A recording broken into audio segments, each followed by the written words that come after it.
Hi, good afternoon, everybody, and welcome to yet another session of NITCO Talks. We have four amazing young designers here today. In fact, when the invites went out, I got a call from somebody. Are these really designers? These guys should all be models. What are they doing designing over here? So I said, the new thing for good-looking people is to be in design. Um, well, welcome Rohit Boite. In a household of designers, Rohit grew up with a passion for design in all things. With great avenues to choose from, he decided to pursue interior design, which gave the most physically immediate experience of design to him. He further pursued his master's in interior and living design from Domus Academy in Milan, Italy in 2011. Worked there for a while and then came back to Mumbai and worked under acclaimed architects for a few years. Then started his own design studio in 2014. Hi, Rohit. The interior design arm of Isaji's, a 106-year-old company, Isaji's Atelier, was established in 2014 by Sara as an independent design practice founded on the legacy and ethos of Isaji brand. I've known her dad for a long time. Some of the clients that Isaji's service include the Reliance Group, Taj Hotels, the GVK family, Singhanias, and the Birla families, amongst many, many others. Closer to home, Sara's projects include multiple healthcare centers and working on the private homes of celebrated nutritionist Anjali Mukherjee. This is why she's so fit. She has also worked on homes at holiday destinations like Alibag, Goa, and Pauna, besides Lonavala, and has set up a wine bar and a fine dining restaurant. I guess we'll all get invited to the restaurant whenever they open. Welcome, Sarah. And finally, and not the least, Shantanu Garg Design is a young and dynamic service for immaculate interior design and unique architectural concepts. Initiating the first project at a young age of 21 years, the venture is helmed by Shantanu Garg, one of the youngest names in design whose work and vision is defined by innovation and individualism. The design practice is based out of Dubai, Jaipur, and Pisa, and narrating it globally. Welcome, Shantanu. First question to Shantanu. Tell us about digital design. What does that entail? So I was just looking forward back in 5 years that how digitally I'm like or how tech savvy I am, or how technology has helped me in evolving my design practice. So far I feel that uh, the major benefit that I had got out of technology or out of digital design is the communication aspect, that how well I was being able to communicate my design narratives, and especially to my clients, especially to my people whom I collaborate with, or to people who are my associates. So I totally feel that, again, in the current scenario also, that digital design to me is only going to be a model where I can use it for communication, whereas it should not, the limitations of design, the digital design should never hamper my practice, in a way that my designs should always evolve in a manner that I have been doing. I need my mood board, I need my physical materials in place. I want the storytelling aspect to be integrated, and I don't want the limitations of the visuals, or the limitations of digital visuals or rendering procedure to limit me and myself in going further. So I see this to be highly like more improving, because there are a lot of things that digitally I'm not being able to achieve while I'm doing any kind of a design development process. So say, for example, I was doing an art installation where I got N. Ramachandran on board. It was basically used out of a chariot, but we struggled a lot to envision that particular installation in a rendering. But the major nuances, or the major difference that it gave, like when we saw it effectively on site, when it was just there, that couldn't be compared with what you do in on a digital platform. So I feel that I will only going to use digital design to just communicate my content, rather than making it a limitation for my design process. Okay, that's great. Next is Jannat. Jannat Vasi Interior Design is an award-winning multidisciplinary boutique practice based in Mumbai. Founded by interior architect Jannat Vasi, the studio's expertise lies in interior space planning, conceptualizing, design development, and execution. Her work has appeared in multiple global publications worldwide, including the Architectural Digest, Elle Decor, Living, etc., Good Homes, and The Tatler, amongst many others. Welcome, Jannat. And Jannat, what is your impression? What do you feel digital design entails? You can tell us. Hi everyone, and hi Vivekji. So when it comes to digital design, I feel that especially I think talking about the younger generation and the design millennials, and also the new approach to design, I feel things definitely, like Shantanu mentioned, execution and physical interaction is very important, because it builds a lot of trust, and also the customer experience is very important. But when it comes to digital design, yes, these services are now coming into play, and people are using this service more than ever now, and will continue to use this in a way that, you know, you can consolidate the entire design package, and can also use certain tools available to us now for optimizing our design and our presentation. So there are different tools available because of the advancement of computers and all of that. You can use walkthroughs, which a lot of developers are using now.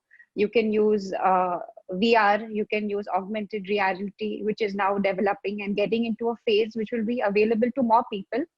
The use of 360 degrees camera, for example. You've got many different tools available to us today that can be used to communicate a design idea to the end customer and the user. And having said that, I feel that, you know, like definitely when you connect with the customer, you can provide this service, online service to them, which can then be realized into a project. There are a lot of, you know, these different companies abroad in the US also, like Rumi and different companies that are offering this service. I think even House now, House Pro offers this service to the end user. So I think that can be very beneficial to them. So it's, like I said, it's a mix of digital design, in the digital realm, seeing the design, and then converting that into a project, and then getting into a physical interaction with the client. It's opened out Yeah. so much makes it so good for a client to visualize what they're getting. Yeah. So, Sarah, what are some of the new tools that can be used to communicate effectively with clients and your colleagues within the design industry, according to you? I think honestly, digital design has been happening for a really long time, but we just haven't been calling it digital design. It's more like remote design. So if you look at how some of the most high-end properties in India, the large hotels, the large homes, they're all Singapore, Hong Kong-based firms that are designing remotely. They're sitting somewhere else and they're sending the designs via email. Back in the day, it was obviously, you know, all of the blueprints and whatnot that was sent. And Mr. Talwar, I'm sure you've worked on many a project where the designers are sitting in Singapore and they've sent you the documents, and then that's just it, you know, you just execute it. I think in India, especially with the kind of clients that we work with, they're very attached to seeing you in person, catching you, asking you questions. They need that physical interaction all the time. But honestly, digital design has been happening for donkey's years now. So I don't think it's a new concept at all. I just feel like because of coronavirus, everyone has kind of opened their mind to it again. And now it's just become kind of easier. Obviously, we have so much software, so much technology that helps us get there. There's like a million 3D visualization, VR, Zoom, obviously, which we're on. There's another software called Whiteboard. There's another one called Blackboard. There's so many. I mean, it's just limitless what you can do with technology. But I do think that our industry still has a certain feel to it, and that face-to-face interaction is important. But maybe the ratio of how much digital versus face-to-face will change after you know, the current world scenario, and people will be more open to doing things more online if face-to-face is not possible. But you know, you're right. People do at the end of the day want to meet face to face, want to meet, discuss, but a lot of the work can get done offline, or can be done, you know, to digital interface. That would be amazing. A lot of it is to do with the fee as well, right? Like as a designer, if you're charging a fat fee and your clients don't get that face to face with you, they do feel a bit shortchanged. They feel like they have paid for your time, and so they do deserve that face to face interaction. So it becomes difficult to limit them to only a digital space. No, you're right. But what is now going to happen is, with the current situation, the clients that you have wouldn't want to meet face to face that often as they would earlier want it to be. Now they say, listen, okay, just present it to me on Zoom or some other way, and then we'll meet if we have to, and things like that. I think this will be there in the short run till this fear of the COVID goes away. Yeah, agreed. Fair enough. Yeah, I think a lot of people who earlier believed, you know, you had to meet and do a meeting and you can't just like do meetings on calls and things like that. I think that perception is changing a lot now because of the situation that we were forced into. Now everything has to be done digitally. Everyone has to meet online. Earlier, it was like, no, we have to meet in person and then figure this out. I mean, no, I think. Rohit, do you want to weigh in on Rohit? I think Shantanu was trying to say something. Sorry. Yeah, please. You're on mute, Shantanu. Rohit, you carry on. We want to hear you. Why no on silent mode? Please. So what I personally feel is our field is into communication and experience. So communication is evolving as since years it's evolving, and henceforward also it will evolve. But also evolution, I think, has come due to reaction on some issues which everyone was tackling. For the simplest form of when BlackBerry came into existence, we were using voice and pictures from before. WhatsApp has just made the process much easier. So what I feel is, moving forward, the field of communication and experience would all have evolutions to presenting our designs. For example, the experience of what Shantanu said, that you cannot visualize and experience an end product in a 3D. But as I said, the technology is so running so fast. Tomorrow you will have an app which could give you textures, or it could give you smells, or I don't know, there'll be evolution everywhere. So I only think that there will be design itself inwards of technology first. And everyone will have let's say, a fear in the head of not having physical meet and greet, and try to solve most of the issues digitally. Currently, there are multiple softwares which already channelize multiple aspects of design, from designers, contractors, laborers. A software like Archicad does multiple things together, so everyone is on the same platform. I think moving forward, you will have more apps or softwares who interject all these different avenues to one, rather than we using all different and trying to connect. Like for example, you making a 3D Max and then putting in PowerPoint for your presentation, or vice versa, or whatever. Eventually, I feel that this will go to a software which will do all our jobs together, which will make our experience easier and more safer for the future. But have you, last couple of months, you're sitting at home, can you relate an example of how you managed to deal with some of your clients? Are they happy with this non-interaction, no face-to-face? See, it's not a choice of happy, it's the choice of the work has to go on.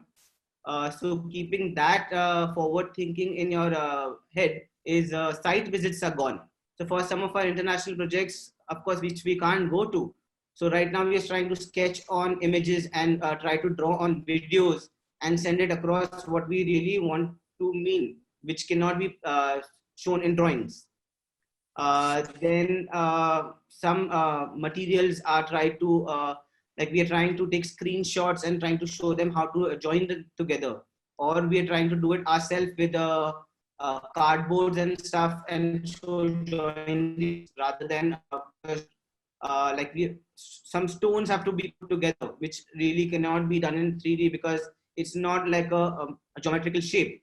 So as I said, is with forward thinking, you have to come up with innovative ways to keep the ball rolling.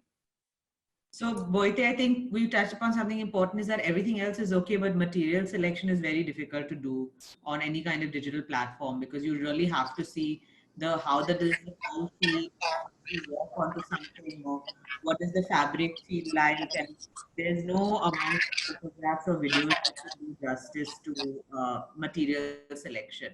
That is a huge difference. But that's at the moment. I'm saying moving forward in the future, what may happen, you will do a presentation from a mood board that this is how it looks, but the vendor would send the material directly at home. You would not have to go to the client's office. I think what we can also use is the courier services like FedEx and all of that, because there are a lot of these suppliers in the US now that have reopened. And I was just reading that they're all doing overnight FedEx samples to all the designers and all clients. So I think that is something that if you can prepare a mood board and, get that compiled and sent to the client, even for projects that are not in our city, for like you were saying, international projects and all of that, that will also make it very easy for the client to touch and feel the materials, because that is very important. And I also feel one more thing, that digital design can also be of aid within our team, because now we want to, like, I think we're all understanding that working with a leaner setup with a more quality than quantity is very important when it comes to our firms. And if we can use that, and like Rohit was saying, there are all these platforms where you can use tools, and you can use these softwares to get, like Dropbox for example, or like Google Drive for example, to get everyone up to date with what's happening. I think that is something that wherever you are, even if you're like on a client trip or if you're sitting in your house, everyone in the team can be up to date. So that is something that I'm sure larger firms also might want to switch to. You're absolutely right, Jan. Also, one more thing, I just recently did one exercise for the communication of my mood board. So I spoke to one of the cinematographer to help me set up a nice studio in my material lab, where all my textures, and I can translate my mood board into some videos and make it more experiential for my client. So definitely a physical material is important, but the communication aspect, how we can improvise it. So we need a professional setup. So, and I'm so glad that there are certain cameras, there are certain tools available, softwares available to translate the textures and make them more experiential even on your screen. So I think that is another thing. The photography and videography is one of the other tools which is going to really help us in communicating, or to make people vision what we have ideated back in our own labs. So that is going to be like, I'm just looking forward to it. We have already started the process, and I'm really looking forward like what content we built out of this entire setup. But what Jannat was saying, I was reading about it. It's a company called materialbank.com. If you're a designer or an architect and you order samples by 12 o'clock at night, by midnight, if you order the samples at 12 midnight, by 10 in the morning, the samples are delivered to your office free of charge. Any samples, any amount, and it's free to all designers and architects. Absolutely amazing. And they just gone and raised some $28 million funding towards this. It makes life so easy for designers. That sounds amazing. Organized industry, not like us, where, you know, one day a housewife wakes up and says, I'm an interior designer, and then how, you know, we have no formalization, no certification, nothing. So there, when, I mean, abroad, you have to have a certain license and registration to register as an interior designer or an architect, which is based on a degree and some kind of qualifications. I think in India, trying to achieve something like that will be a much more difficult challenge, because everyone is just kind of, I don't know, doing their own things, I guess. Sarah, nearly 44% of millennials are willing to promote through social media. What are some of the different ways for promoting your work? You have, I've seen you have a lot of followers, at 50,000 followers on Instagram, and maybe we'll add another 10,000 today. But so what is your best way of promoting? I think all of us are active on social media. Jannat, Shantanu, Boite, all of us are active on social media. We've realized that that is where people are spending most of their time. I think publications have become quite outdated, and magazines or, you know, getting work published in magazines doesn't hold the same shine that it used to, because print magazine is not something that a lot of people read. It's become kind of a nostalgic value thing. And I do think that lockdown has kind of cemented the death of print media in a way, because we can't get it. And now it's just that final nail in the coffin has come through. So I think literally anything that helps promote your work digitally, whether it is Instagram or a really good website, or, you know, I like how Shantanu is thinking and trying to hire different interesting people with different visions or different visualization capacities. But content creation is the future, whether it is video content, picture content. That's what we're doing here as well, right? We're creating video content right now that's only available online to these 200 odd people that are watching it on Zoom, and the rest on Facebook. So all of us, whatever comes digitally, we're all going to go for. And so many magazines have moved to the digital world as well. So I think there's just many options of what you can do digitally that I think we would all be pushing for now. True. Anika, do you want to go? Anyone else wants to say anything on digital promotion of your work? So I would like to. So according to me, yes, of course, visibility of your work is very important. And not only because I have never got a client from Instagram. So I would, I don't know, I would like to experience that aspect as well. But definitely to make your work visible, it is a very interesting platform. And I feel like Instagram is one of the best tool because even because of the audiences are also active over there. So definitely it's a very interesting this thing. But another thing which I feel the social media can help us is in collaboration. There is, when you become visible, there is a lot of like we get enough DMs from a lot of manufacturers, suppliers, junior designers, and they want to do something or the other with you. And that is what I feel like this has given a birth to collaboration in a big way in past 5 years, because you have become visible. And it's not only in the country, but also people from abroad. And I think that is, though these are certain aftermath of the social media visibility, which I really like. And also, let's say we are now coming up with the Design Biennale, where it is social media is going to be the only platform where we can make it more experiential and more engaging. So definitely, I feel that apart from promotion, it is also giving birth to collaboration. It's not only I'm not talking about the current times. It's also happening from almost a half a decade now, where people have approached me because they've seen my work, not to just give me a professional responsibility to cater their project, but also to do some product or to do some consultancy or stuff like that. But also like to add that when it comes to social media, you definitely have a platform to display your work, and it's a great platform because like Sarah and Shantanu mentioned, you've got a lot of eyeballs there today. People are very active, so they can see what you're doing in real time, and you can keep posting, or you could keep putting stories and all of that. But it's also great because you have suppliers on board. So it's like a cross-pollination of the entire fraternity and design community as a whole, so that everyone can also promote each other. And in the bargain, everybody actually, comes up together as a whole. So that is something that's really good. So whether you talk about a product you're using, or if you want to give credit to somebody else, I think that coming from a second or third person, rather than your own promotion, is something that builds a lot of credibility and trust with the customer or client. So that is something that Instagram also has, which I think is very effective. And this is not only in India, this is globally. I completely agree with Jannat on this one. Is to start off with, we have been such close friends mainly because of social media, and then we met eventually. Sarah, I met due to social media, I guess, and then we had common friends and so on. That credibility is for sure there, but it also has this another underneath layer of collaboration in intervention.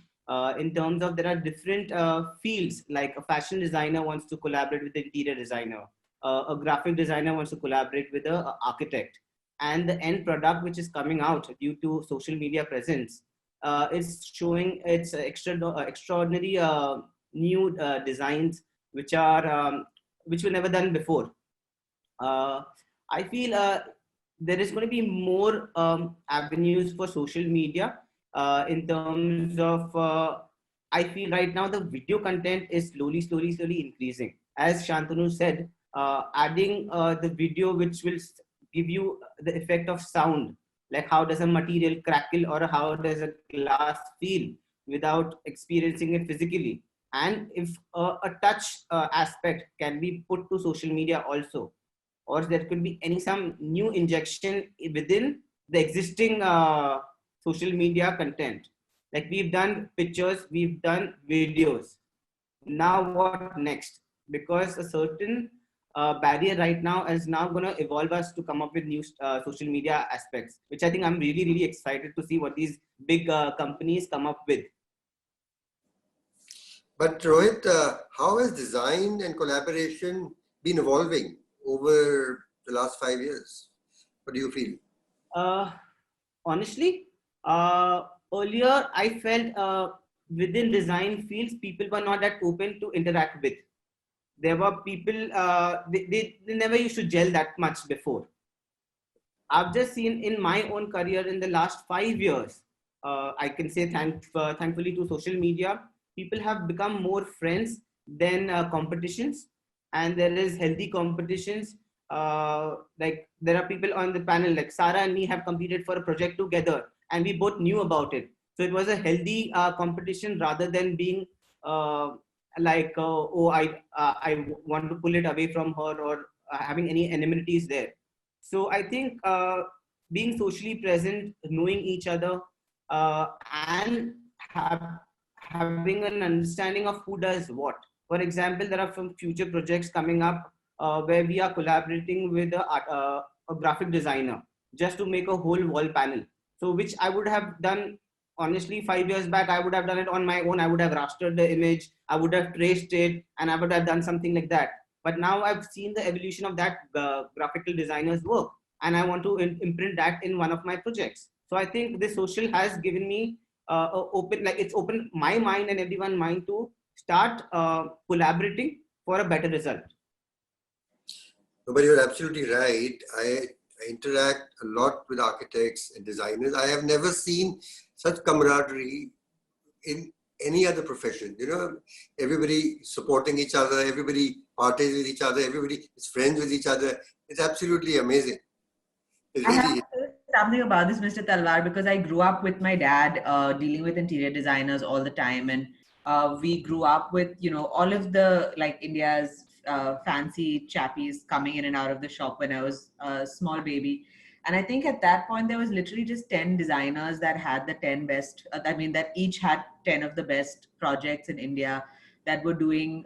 So the 100 top projects were handled by 10 people, and if you were not going to one, you would go to the other, and that was all the options that you had.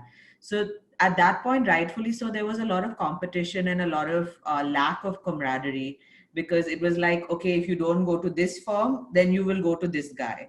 But with us and with our generation, there's so many clients, there's so many projects, the everything has evolved so much. Each of us have our own thing that we're really good at. Like, for example, if I know there's someone who wants to do something really amazing with color, I would just send them across to Jannat, because I know she does such a good job with things like that.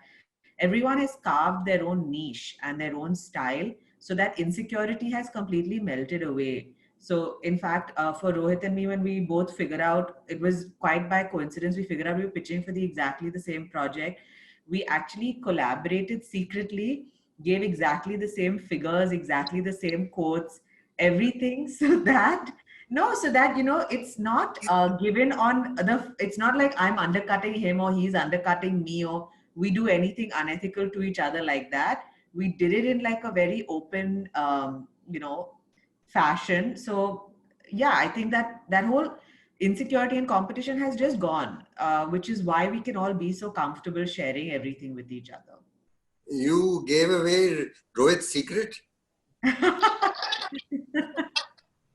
No, it's still like, you know, you can't pitch two friends against each other and then like, yeah, undercutting is not fair. Like, you should be honest about what you're doing, and do it. Should be based on like whoever's design works better for the project, not if I'm charging 1 lakh less or 1 lakh more. It should not be based on that. That's unfair.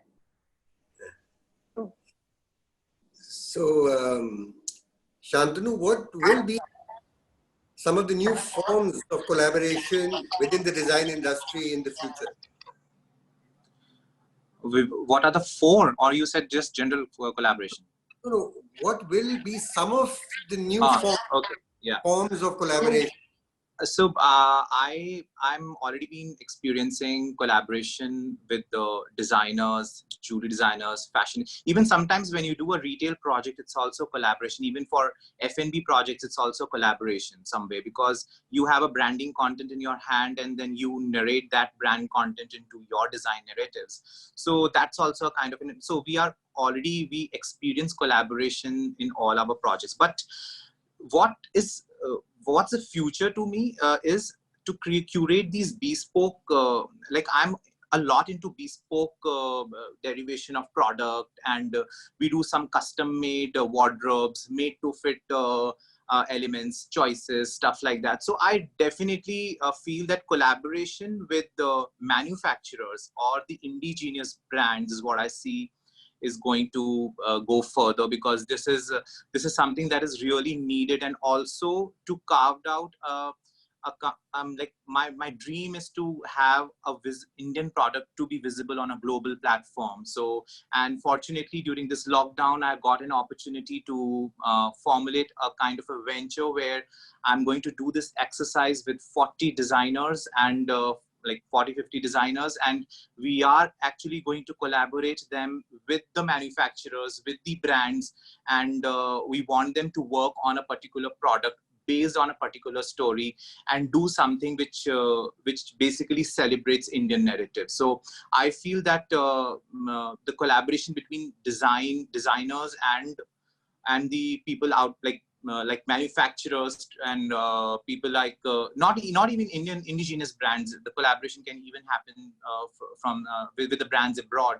Also with the multiple design disciplines like jewelry, fashion. I have done certain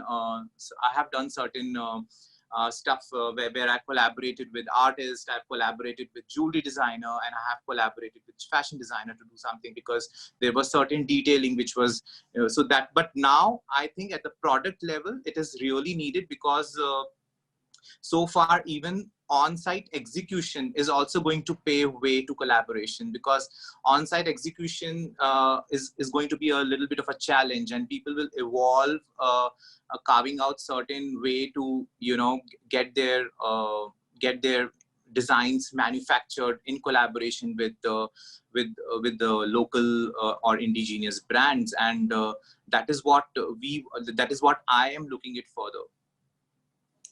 So, I mean, if you're designing a commercial space, does your design extend beyond the space into branding things within the space?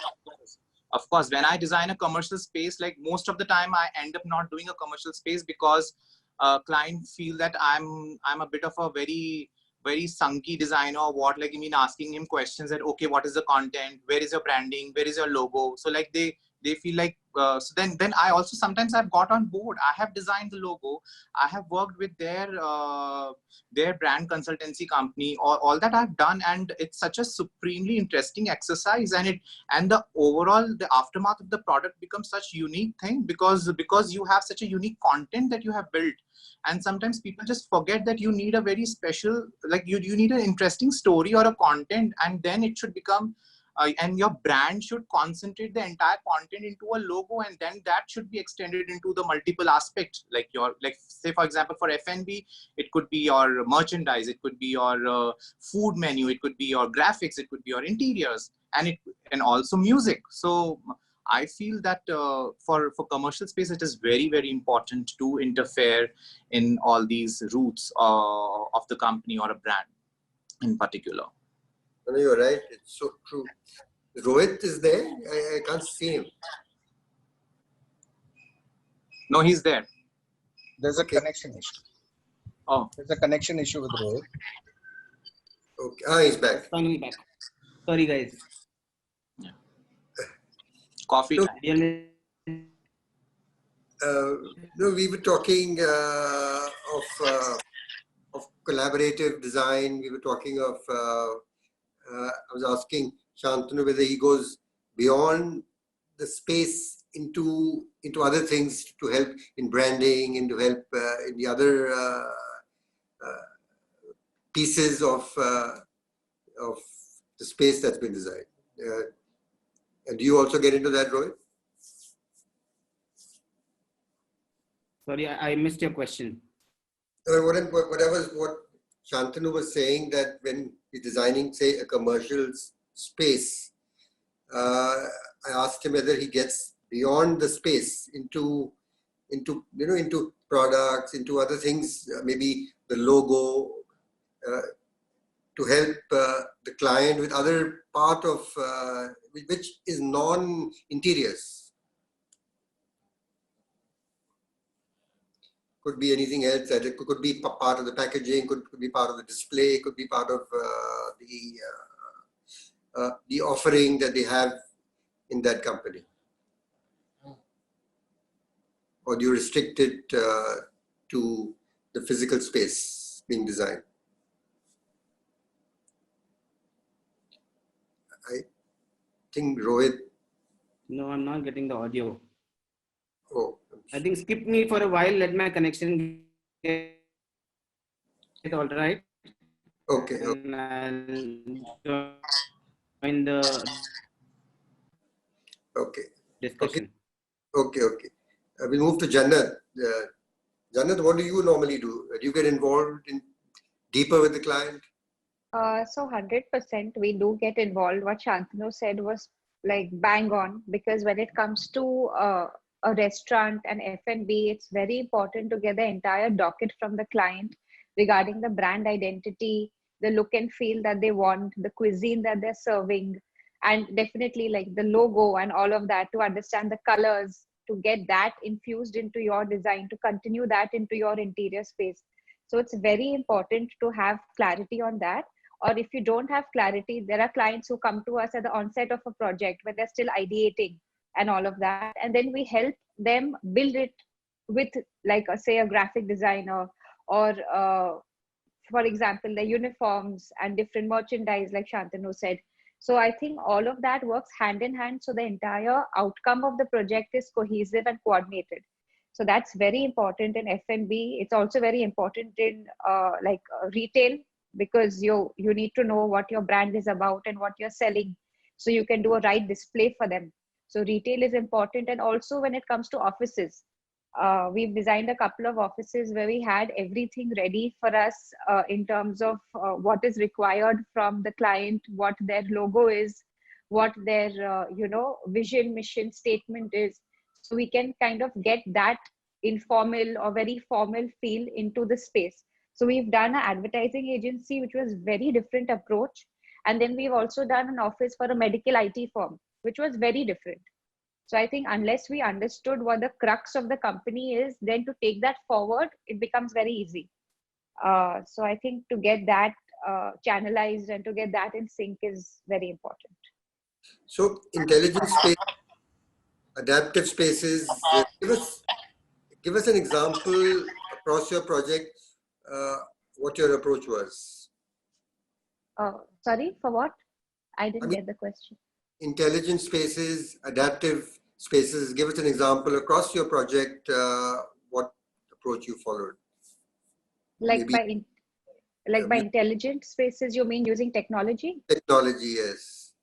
I don't know if I've understood the question right, but if you mean by using technology into design, we definitely deploy a lot of different tech tools, like I mentioned earlier, which aid in communicating a design better. Like for example, it would be, we would start with definitely 3D visuals and 3D line drawings and all of that, and a concept presentation to convey our look and feel and idea of the space to the client. And definitely if they want to go into depth of it, we use 3D Max walkthroughs, your V-Ray walkthroughs.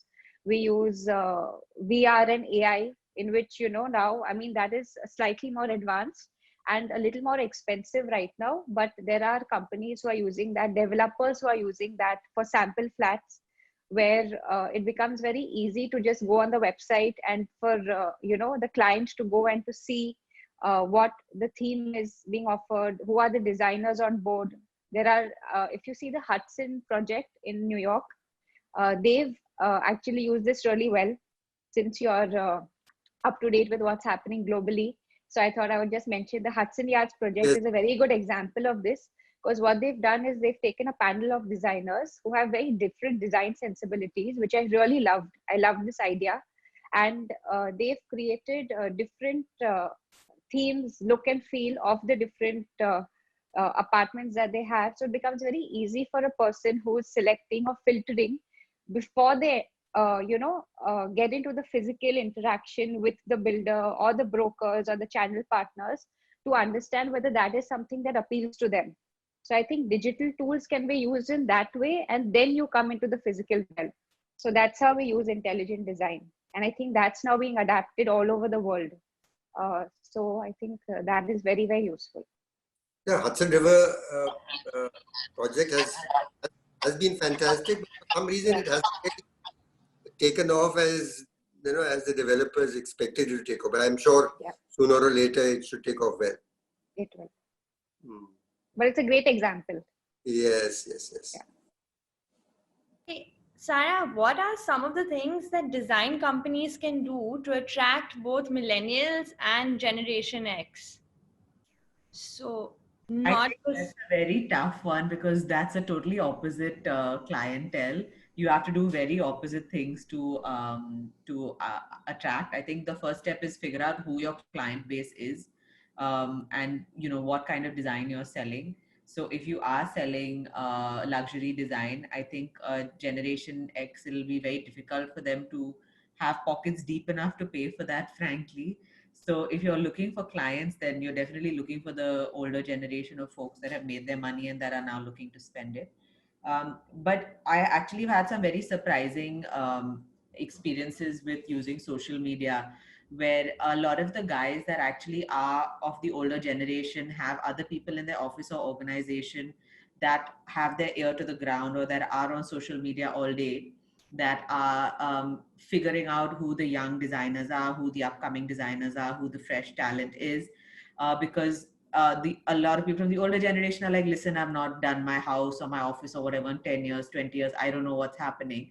So they then rely on the younger generation to try and suss out who the new talent is. And usually they all end up either on Instagram, Facebook, Snapchat, Twitter, one of these forums to try and figure out who the younger, fresher designers are. So I am a big proponent of social media. And I know Shantanu said that he's not got a project through social media yet, but I'm sure it's just a matter of time, Shantanu, because I've got a lot of inquiries and a lot of good, very good projects through social media, exactly through this, like an older person who doesn't know what's going on with the market, who's asked some younger person from his office or from his family to find out. And those younger people have gotten in touch with me saying, hi, my mother, my uncle, my boss wants to do a project. Can I please have your email address? So I still feel like, social media for sure. But I think if you're only looking to reach out to the older people, there's nothing like word of mouth. That has been the forever way of getting work. That's the number one way of getting work. Shantanu, you wanted to add to that? Agree? I agree. Word of mouth is the most sustainable way for a connection. It is word of mouth is it. Very important. Project And also when Anika, what you're asking, like what the brands could do with them to attract the millennials. We all four of us are millennials. We would like to definitely do some collaboration. Let's say, for example, with Nitco, I would like to do some development of your series. I would like to envision and see my design philosophy on a particular product or a surfaces that you do. And you have such an amazing technology. You are being equipped with such a nice, you have shaped your brand so well. So why not to get all the young designers and just do a program and, work out how futuristic your designs can be translated into your product. So I would definitely. You just like became a PR manager. That's amazing. I think that's an amazing suggestion, Shantanu. Let's take Well this. done. Very good. Rohit is back. Rohit, can you hear us now? Yes, I'm all clear. Connection is perfect now.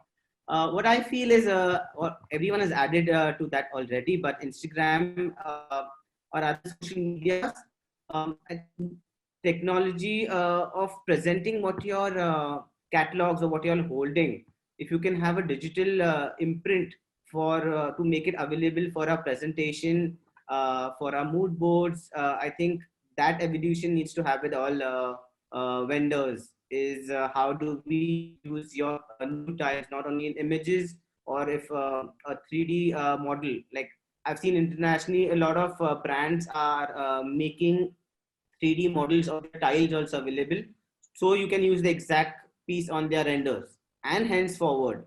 So I think that is a social media for tiles and marble companies. I think that is what you'll have to inject, I feel. Mm-hmm. Actually, what we are on our part are trying to do is try and make things as much factory finished as possible. Earlier we had to, it was up till now, slabs go to sites, but we want to make everything pre-cut, pre-polished, ready to use, make things much easier for the work at site, especially with all labor issues that are going to be there. And it's a great suggestion of Shantanu that we should get together young designers and see what we can do with designing of our tile. It'll be amazing. I'm waiting for your call, sir. Also in lines with what we were discussing in terms of selecting products online now because of scenarios like this, I think all companies are trying to get their products online. I mean, of course, including us, even things like Marble, we're trying to scan everything and put it online so that it does become easier now for individuals to not, have to travel and select things personally. But I mean, coming to that, we have a question from the audience. Iram has asked, here is one question for everyone. Will you stop going to physically see new materials, new sites, meet new clients, and only start creating digitally? Anyone wants to take this one on? I don't think that's something that's possible.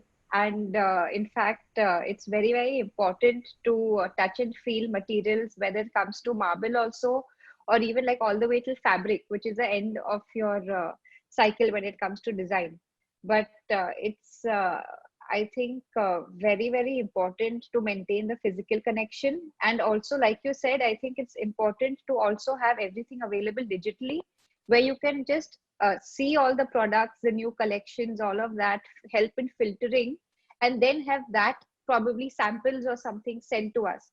So the whole journey of maybe visiting a factory and all of that, that is something that you do only if it's of utmost importance.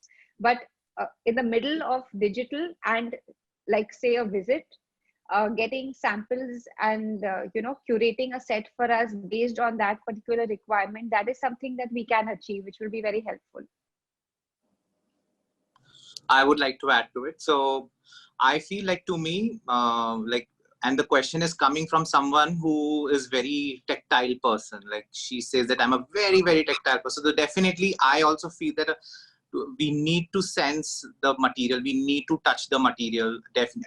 Definitely, there are certain materials that we have already experienced their textures, but we really, really need to touch, feel, and experience the material before it goes into our design narratives. When definitely a design is a very important and a very it's a very unique experiment. Definitely, the experience of a physical material is really, really important to me.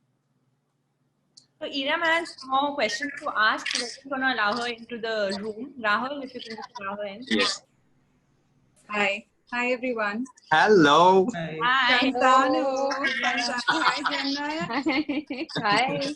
Glowing. Hi, Good to have you. Hi. How are you? How are you, Mr. Talwar? Achha, he can't hear me. Can everyone hear me or can no one hear me? Yes. We can all hear you. Considering that I am one of the dinosaurs and, all you young millennials, everyone should whip out their passports first, by the way. So that's the only way I believe you guys. But anyway, listen, I just want to ask you about a very... You have seen my passport many times, Iram, okay? Yeah, I have actually, yeah. Lost also on occasions and... yeah. Yeah, so yes, we have many horror stories about you. So here's my question to you guys, and it's a very important question. Are you not considering the fact that every screen changes color? So when you look at the texture or the color of a product on a screen, everyone who's looking at digital catalogs, do you understand that each screen varies and that it doesn't look the same on A, screen to screen? B, I want to talk to you about the concept of slow design. I want to know how many of you are aware of it, and is it something that you agree with, believe in? Is it part of your design philosophy? I would be very keen to know. Thank you.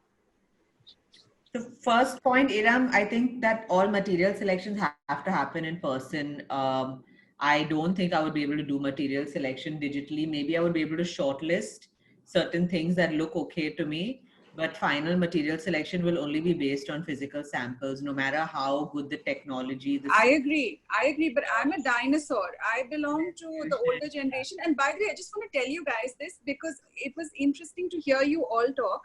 We've been collaborating, the dinosaur gang, the older ones. We've been collaborating and we've been friends for years. And we've also pitched together on projects. No, I just want to say this because it was very entertaining. We've been doing this for years. This is how the fraternity works. We're all the same.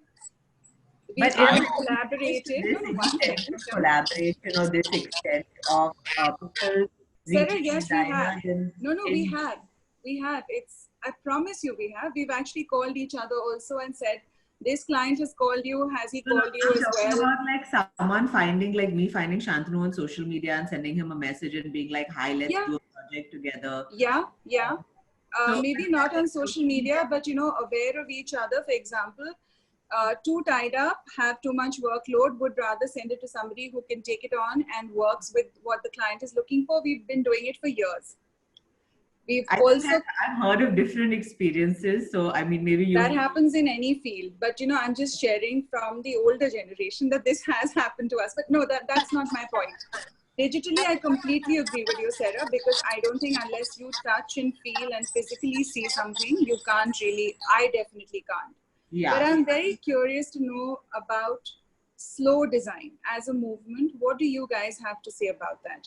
Because it's very important in the world. Can you today. please define it, Iram, Yeah. first? Can you elaborate a little bit, Iram, on slow So design? there's a lot of movement right now, which is controlled by Pinterest, or a lot of people who go to Pinterest, see an image, take inspiration, or, get ruled by the idea. If you look at Pinterest, for example, you'll notice there's a certain type of image that trends, or there's a certain kind of design that trends all the time, because there's a lot of that happening. Slow design actually doesn't start with technology in the sense that it's the way it's being used today. It's about layering your work. So it's not about presenting one complete whole picture right from the word go, but building it slowly, because that also gives you time to discover your client. I know a lot of you work on residential projects, Sarah, Jannat, Shantanu. Sorry, Rohit, I'm not aware if you do residentials as well. But when you work on residentials, you know what I'm saying. You get to know your client better. You help them evolve their taste better. When you work on this first cut, instant design, you've presented this digital design and it's all done. That's not, so there's a movement of slow design, which is about layering design and building it slowly rather than presenting it as a complete package, because that's a package. What do you guys feel about that? Can I say something to this? Of So course. Iram, when we met in Germany, and I remember having this discussion with you, where Yeah. we spoke about layering the project and discovering the client, and adding more value to the project in during the journey of building the project. That was one stance. And then we also spoke about 3D design and presenting the entire concept in the beginning and then starting the project, which you're saying. But I think that I would agree with you and on slow design, because I feel that it adds a lot more value and it's a more immersive experience for the client as well as you. Yeah, because we just get to know develop- each other better. Yeah, because we don't know them, they don't know us. I mean, they have an image of us, we have a perception of them, but it has to grow. Yes, But I'd that love is to very hear if there's important. an opposing point of view, because for me, I mean, I know Jannat is saying we spoke about it like you said. Yeah. But I don't know how it works with the rest of you. See, Iram, for most of my projects, our first illustration to the final product has always evolved. And the evolution has only happened because of understanding the client. So when I will say this, and I think everyone will agree to that, is in the time of the project, every client becomes your best friend. From the morning to evening, each client does what and what he needs, what time he needs his coffee, and what kind of a coffee machine he uses. True. What kind of a wine glass or a whiskey glass he uses. So when you become a best friend with the client in the due course of time, you've already discovered, like you had a illustration in the start of what you wanted. And as human, you do make errors of, you imagine something, but as you get to know the client, you have, in your words, in slow design, you've done changes within the planning, or say color calculation, or the design mode, a design board completely also. So this does happen. Like, No, it's so not that sorry. I'm just not interrupting, just adding to the question. So, because I'm not tech savvy like you guys are. Whatever I know about Instagram, I owe to my guru Shantanu Garg. Jai Guruji. But in all seriousness, I just want to understand how this great push for technology or digitization is going to assist in design, because I'm clueless. I don't know if that one render will actually help me design better or be the best thing for my client. And that's what I'm trying to understand, that should we move to this sort of design movement, or should we look at perhaps another way? Shantanu? Yes. So Iram, I feel that to create the whole idea is to create a unique design narrative, right? So, and what makes it unique is definitely the stories that our clients say and how we can relate with our so say for example, if a client says that I'm a follower of Buddhism, so definitely, you know, to understand what Buddhism is, I will use the web content to research on what Buddhism is. Or You say could call Ankur Khosla. You could call Ankur. That might be quicker. Yeah.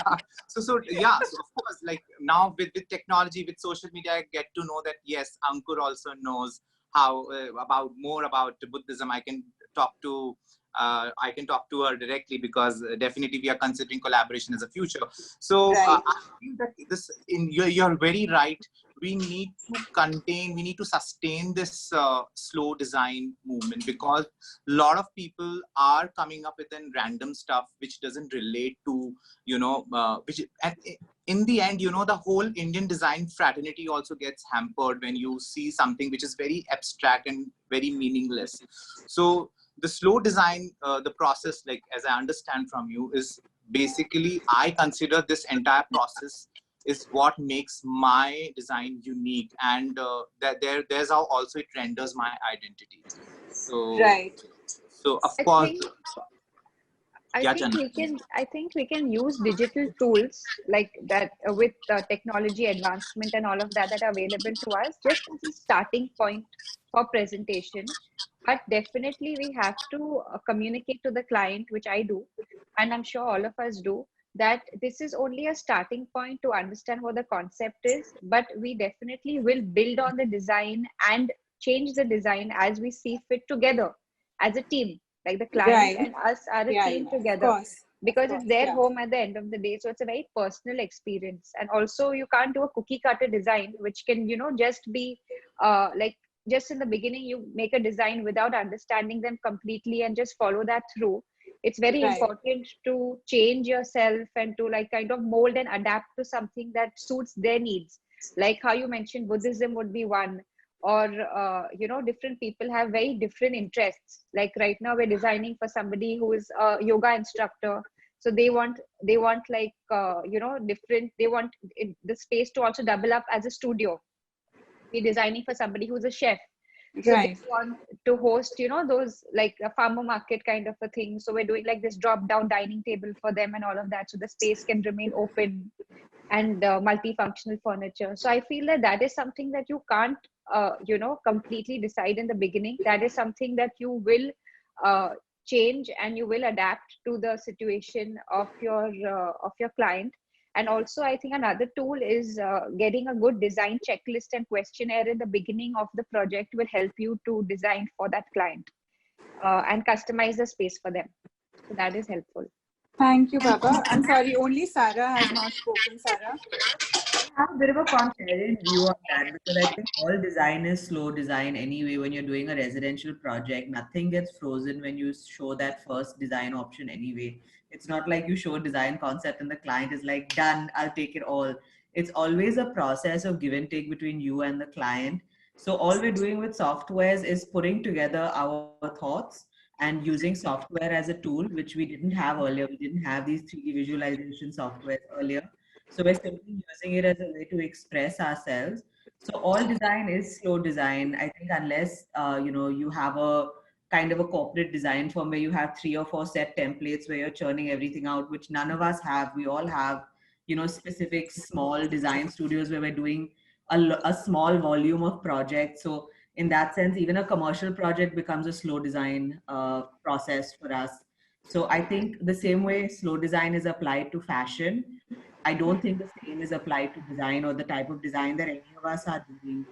Iram, you, Shantanu, Boite, Jannat, none of us are doing anything that can be considered fast design anyway, because it's a very in-depth process, like Janat said, starting with a questionnaire, and then it evolves over the way to accommodate the client's needs. So I don't see Yeah, that. I'm a dinosaur. I can't even begin to compete in this speed. Correct. No, but I don't think that the digital tools are at loggerheads with the slow design. I think that digital tools are simply a way of expressing design.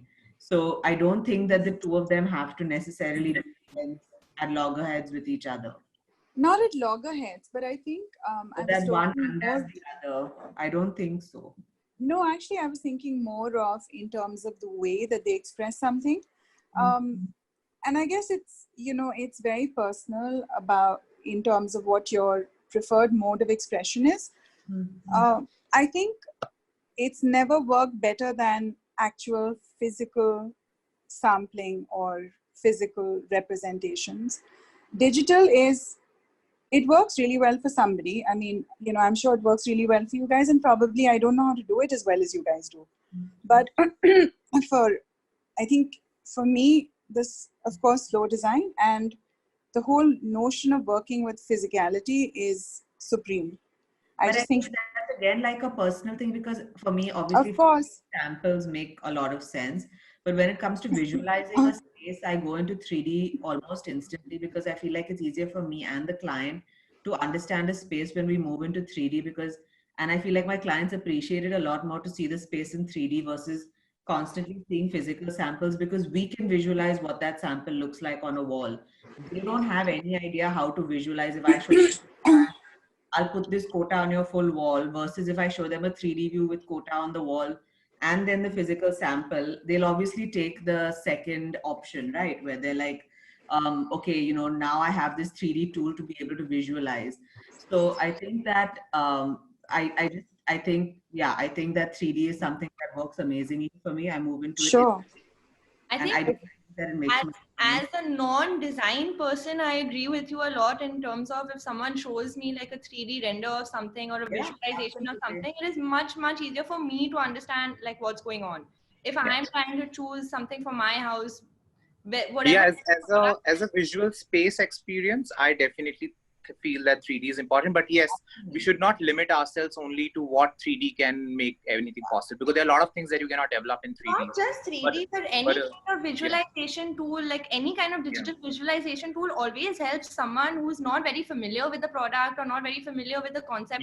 But there are certain things, there are certain unique aspect of design, there are certain textures, there are certain development that evolves with time, and you do a lot of mock-ups on site, and those things definitely we have to always keep in mind that what all you can achieve in 3D is not the end of the show. There is a lot, many layers that comes further to it. But yes, as a spatial design and as an experience of an architectural interiors, definitely 3D works for me.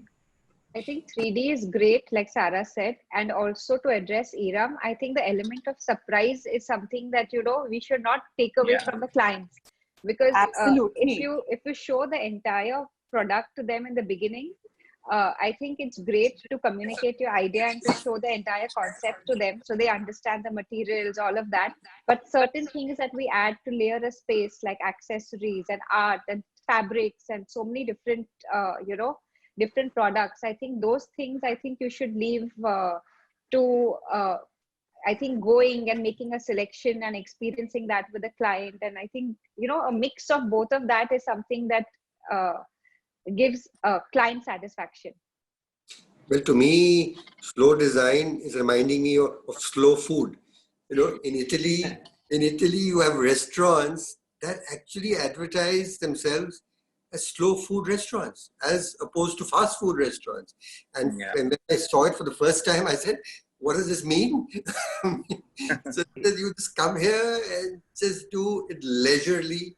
And they, kind of tell you up front, slow food, take it easy. Anika, what's the next question? Thank you, Iram. Thank you for joining us. Thank you for your questions. Very interesting. We just have lots more questions. We'll move on to the next, maybe take 1-2 more questions before we close. Yeah. Okay, so a lot of people are actually asking what are some of the design digital tools that they can use themselves, if anyone has any suggestions, whether it's for visualization or for designing.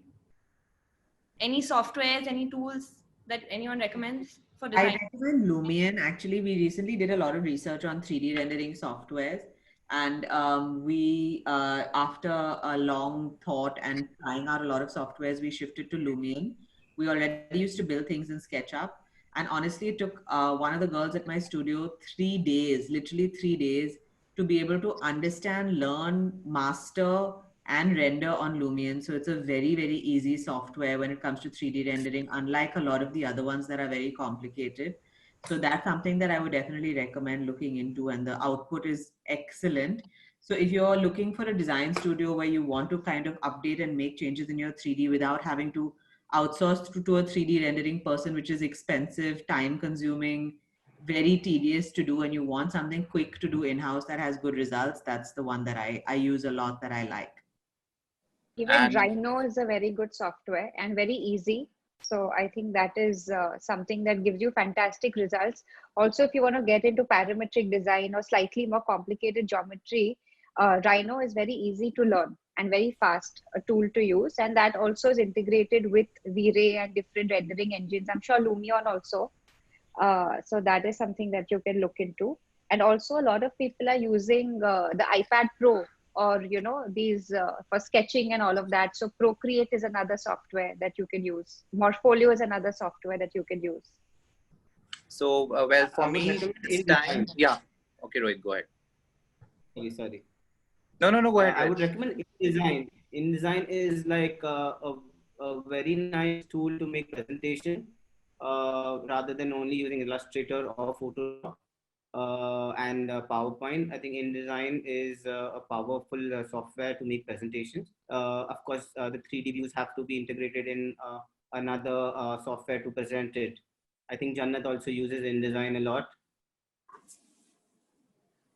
For me, like during this period when I was working, there was a lot of communication that you have to give it to your staff. They're working from home, so I tried on again. I got back to my sketching, and it worked fantastic. Now I have a whole like almost 200 sketches, and I feel so happy seeing them. And also, what another thing that we worked on this time, definitely the rendering division is there. They keep looking after, like when we do the entire process as a mood board and then translate them into a two-dimensional elevations, and then we do a lot of detailed rendering on Photoshop. So, and the kind of beauty that it gives, like when you see the exact material in Photoshop, and only, no matter even if it is 2D, but I love seeing in two-dimensional how much I can achieve.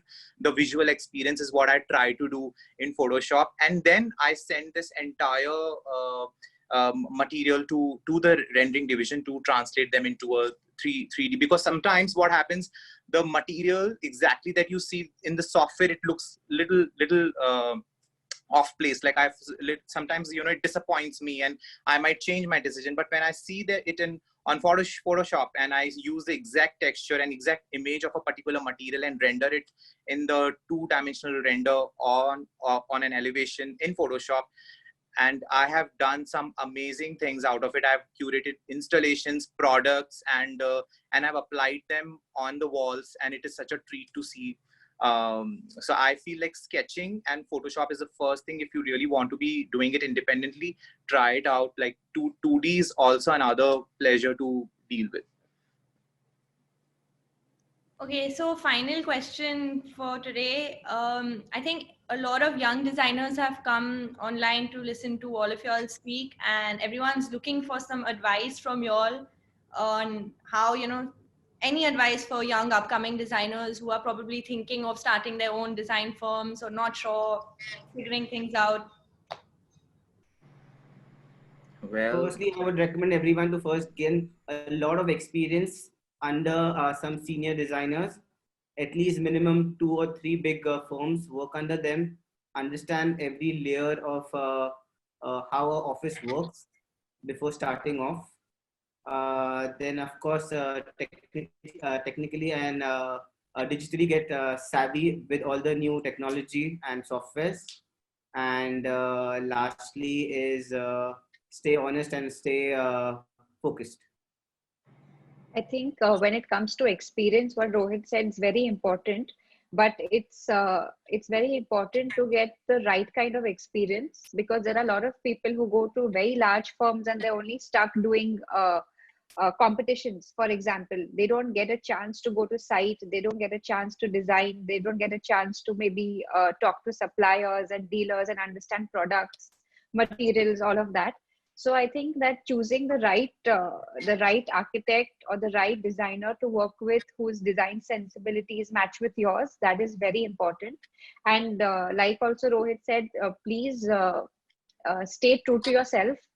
And it's very important to take, I mean, it is going to be a tough path and a slow path, but that is something that will result in success. And also be authentic, like put authentic work on Instagram or social platforms, social media platforms, because these I mean, now you have the availability of all of that, but don't misuse it.